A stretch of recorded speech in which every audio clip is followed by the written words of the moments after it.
प्रिय बंधु, भीकाराम डेंडान चैनल पर आपका हार्दिक अभिनंदन एवं स्वागत है। प्रिय दोस्तों, मैं आज आपसे एक रिक्वेस्ट करना चाहता हूं कि अभी तक आपने हमारे चैनल को सब्सक्राइब नहीं किया हो तो प्लीज़ सब्सक्राइब करें, लाइक करें, अपने दोस्तों में शेयर करें, क्योंकि जब बेल आइकन को दबा लेंगे तो प्रत्येक वीडियो का नोटिफिकेशन आपको सबसे पहले देखने को मिलेगा। तो आज मैं आपके लिए एक बहुत ही गूढ़ रहस्य की कथा लेके आया हूँ।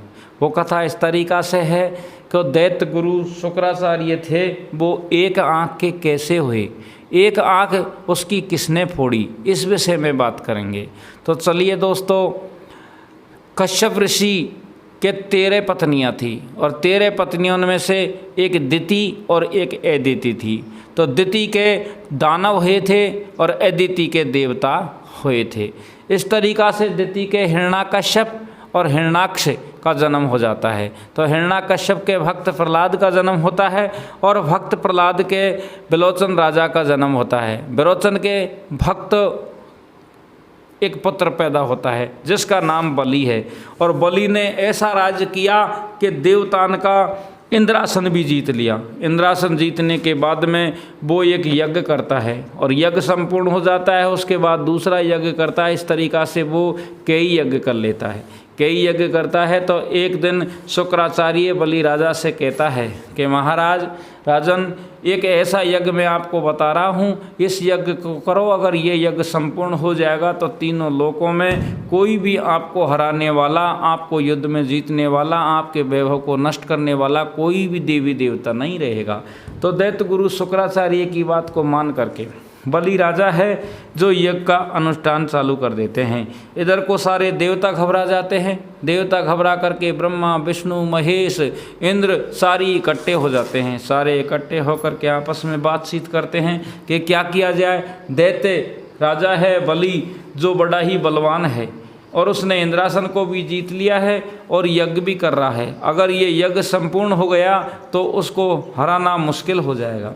तो अब विष्णु भगवान कहता है कि चिंता करने की कोई बात नहीं है, मैं 52 अवतार में अदिति के गर्भ से जाकर के अवतार लूँगा और उसके यज्ञ का विध्वंस करूँगा, उसको कोई न कोई तरीक़ा से मैं छल लूँगा।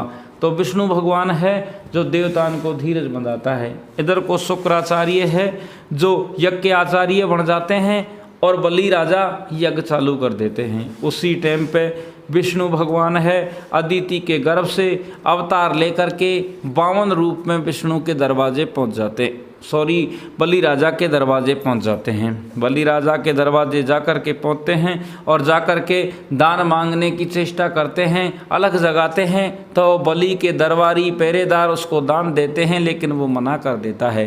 दरबारी पूछते हैं कि भैया क्या चाहिए, धन ले ले, राज्य ले ले, अरे धरती ले ले, चाहे हीरा ज्वारात हीरा कुछ भी ले सकता है। लेकिन वो 52 अवतार में विष्णु भगवान सारे पहरेदारों से ये कहता है कि मुझे तो कुछ नहीं लेना है, और लेना है तो स्वयं राजा से लेना है कि राजा मेरे पास में है।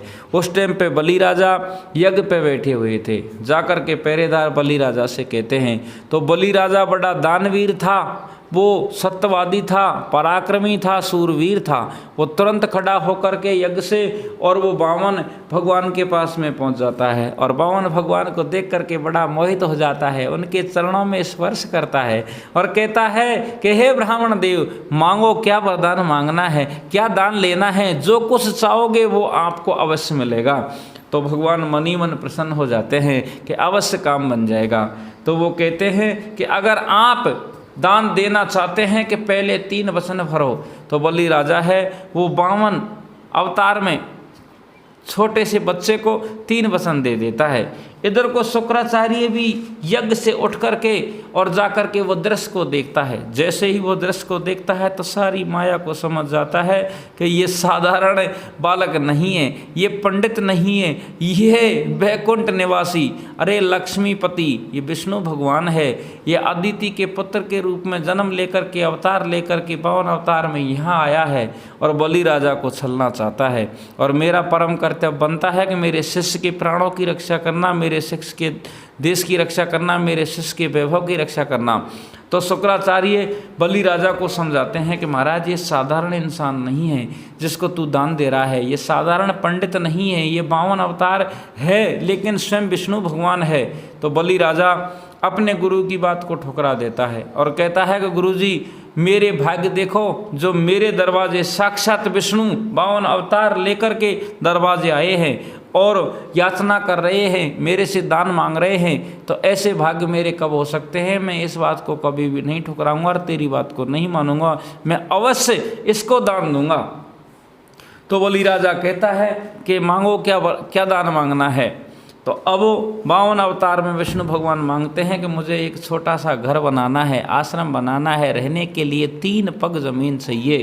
3 पग ज़मीन की जब बात आती है तो बलि राजा कहता है कि जल लाओ, मैं अभी संकल्प लेता हूँ और ये 52 अवतार में चाहे कोई भी विष्णु हो, चाहे ये पंडित हो, मैं इसको 3 पग ज़मीन देने का वादा करता हूँ। तो प्रिय बंधुओं, वो वादा कर लेता है, शुक्राचार्य मना करता है। शुक्राचार्य मना करने के बाद में भी जब बलि राजा नहीं मानता है तो शुक्राचार्य मन में विचार करता है कि क्या किया जाए, कोई न कोई तरीका से राजा को रोका जाए। जैसे ही गंगा सागर राजा मंगाते हैं और गंगा सागर की ठूंठी से जल अपनी अंजलि में लेने की कोशिश करते हैं तो शुक्राचार्य एक छोटा सा सूक्ष्म रूप बना करके और उसकी नली में बैठ जाते हैं, जिससे जल नहीं आता है। जल नहीं आता है, राजा घबरा जाता है कि जल है और नली से होकर के जल नहीं आ रहा है। तो विष्णु भगवान है अपनी योग दृष्टि से देखते हैं तो सारी माया को पहचान जाते हैं कि शुक्राचार्य अपने राजन की रक्षा करने के लिए सूक्ष्म रूप बना के और ये नली में बैठ गया है। तुरंत 52 अवतार में विष्णु भगवान नीचे धरती की तरफ झुकते हैं और छोटा सा एक तिनका उठा करके राजा को देते हैं कि महाराज ये नली में कुछ अटक गया है, इसको साफ कर लीजिए। वो तिनका को लेकर के राजा उसकी नली में देता है। जैसे ही नली में देता है तो शुक्राचार्य की आंख जाके फूट जाती है। तो शुक्राचार्य तुरंत वहाँ से हट जाता है, जल निकलता है। राजा अपनी अंजनी में जल लेकर के और प्रतिज्ञा कर लेता है और 3 पग धरती देने की बात कह देता है। 3 पग धरती जैसे ही देने के लिए राजा तो तैयार होता है और 52 अवतार में विष्णु लेने के लिए तैयार होता है। तो 2 पगों में ही सारी सृष्टि को, तीनों लोकों को, पूरे ब्रह्मांड को नाप लेता है। जब तीसरा पैर रखने के लिए जगह नहीं रहती है तो बलि राजा विष्णु भगवान के सामने हाथ जोड़ करके अपनी गर्दन नीची कर देता है, कहता है कि महाराज ये पैर को मेरे सिर पे रखिए। सिर पे जैसे ही रखता है और उसको पाताल लोक को, रसातल को भेज देता है। रसातल को भेज करके कहता है कि तू जा और जा करके तेरे परिवार सहित अखंड राज रसातल में कर, तुझे कोई आड़ी का देने वाला नहीं है। इधर को ये भी वरदान विष्णु भगवान दे देता है कि अगले मनवंतर में तू इंद्र का पद पाएगा। इस टाइम पे इंद्र है और अगले मनवंतर में तू खुद जाकर के इंद्र बनेगा और इंद्रासन का राज्य करेगा। तो प्रिय बंधुओं, आपको ये मेरी कथा कैसी लगी? अगर अच्छी लगी हो तो लाइक ज़रूर करना और कमेंट ज़रूर लिखना और अपने दोस्तों में शेयर ज़रूर करना। और अभी तक आपने हमारे चैनल को सब्सक्राइब नहीं किया हो तो उसे सब्सक्राइब कर लेना। राम राम दोस्तों।